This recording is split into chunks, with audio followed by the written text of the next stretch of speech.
stand down is to stop, raise awareness, and remember the main safety rules of our critical processes and behaviors that we must follow during the closing of the plant or special works.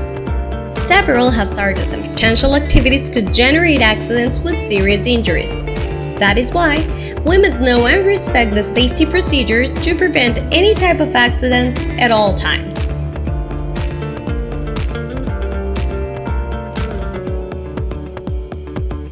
The main critical processes are confined spaces, work at heights, hot work, work with electricity, lifting and rigging, excavation and industrial equipment. We count on you.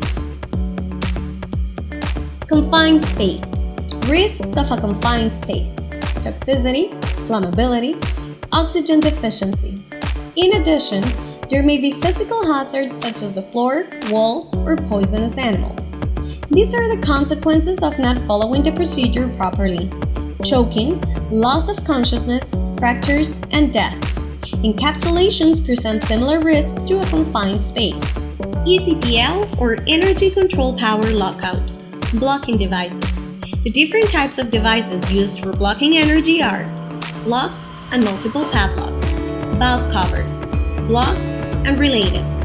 Risks of not applying the ECPL procedure: entrapments, burns, fractures, electric shock, or death. Types of locks. Red is the personal lock. Blue is used when a task has not been completed or for out-of-order equipment. Yellow is used when there are multiple energy sources for the people who are going to do the work. To identify the energies of the equipment on which you will work, check the access placard at the main panel. Work at heights.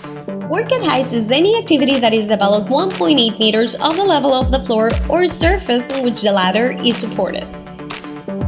Risks: falls against the floor and other structures, bruises, fractures, or death. To avoid these risks, use the appropriate personal protective equipment. Remember, work at heights should include a monitor who supervises the activity. There are 3 types of ladders allowed inside the plant: scissor, straight, and extension. When using the ladder, apply the 3 points of contact and ensure that they meet the safety checklist specifications. Hot work. It is all the work that generates heat.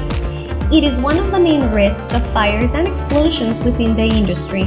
We suggest you follow the next recommendations.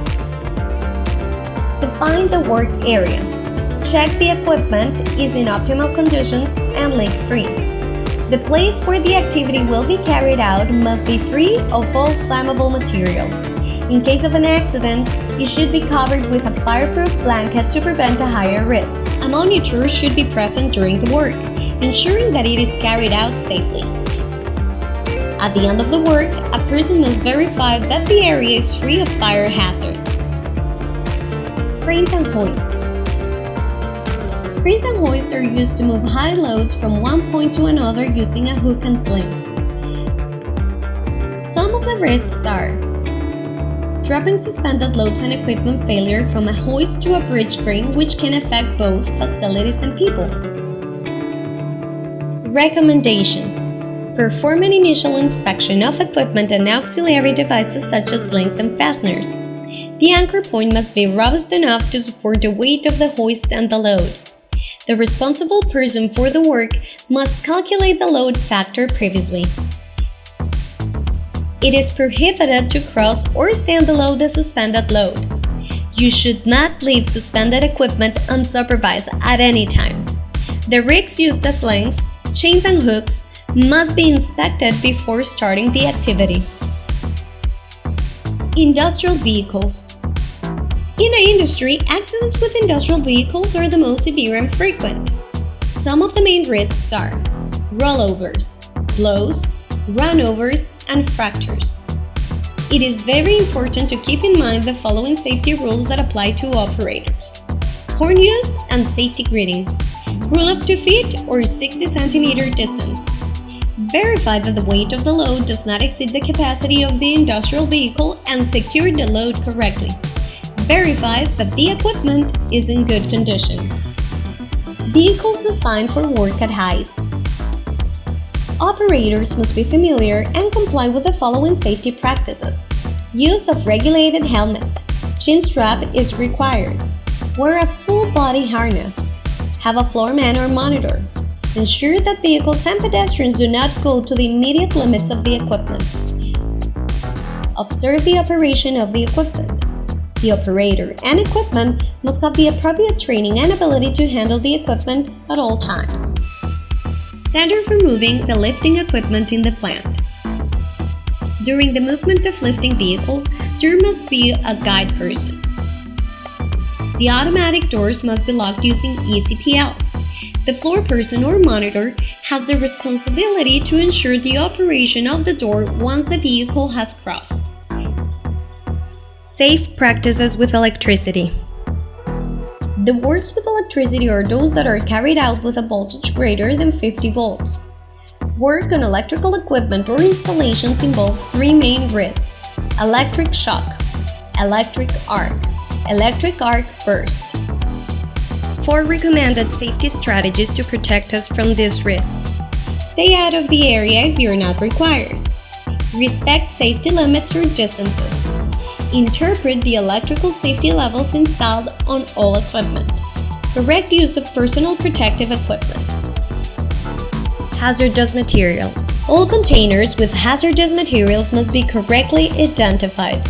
Remember, substances cannot be poured into sinks or drains. Personal protective equipment. Personal protective equipment protects us from those risks that may arise through the activity. Any person arriving at the plant in this shutdown period must carry long sleeves, safety shoes, safety glasses, reflective vest and helmet. In the paint area, anti-static overalls must be worn. The personal protective equipment necessary for a critical process is determined by the means of risk assessment. Heat stress. It is a consequence of exposure to excessive heat during the work activities.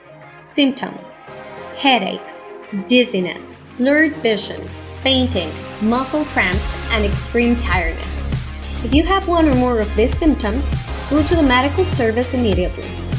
Prevention. It is recommended to drink water frequently. Do not wait to be thirsty. Beware of energy drinks as they contain sugars and excessive salt that could affect you. Go to the rest areas in cool places and equipped with water, shade, and ventilation. Use protective equipment such as long-sleeve shirts, hats, and caps. Do not forget to use sunscreen if you're exposed to the sun's rays. PTA or pre-task analysis. Pre-task analysis is a safety tool that is used for high-risk or non-routinary tasks, such as those that involve one or more critical processes. This document must be shared with the staff that will be involved in the work.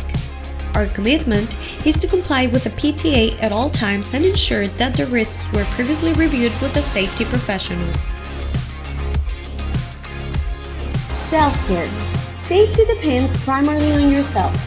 You are primarily responsible for taking care of your health and your colleagues. You decide if you want to make it safe or risky. When you're doing a job and have to make a decision, you should always remember the following steps. Reflect before acting. Raise awareness.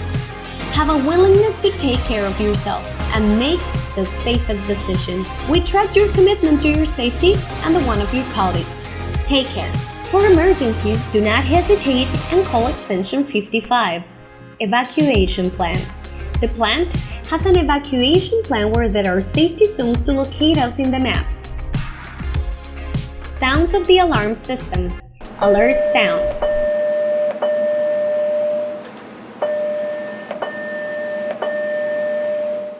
Evacuation.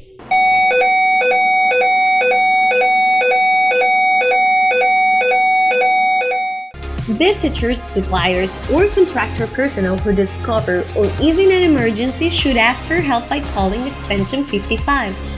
This extension is available 24 hours a day, 365 days a year. Thank you very much for your participation during this safety stand-down.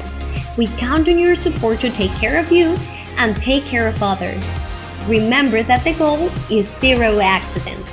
Take care. We want you to go back home 100% healthy. Your family and friends are waiting for you. Thank you.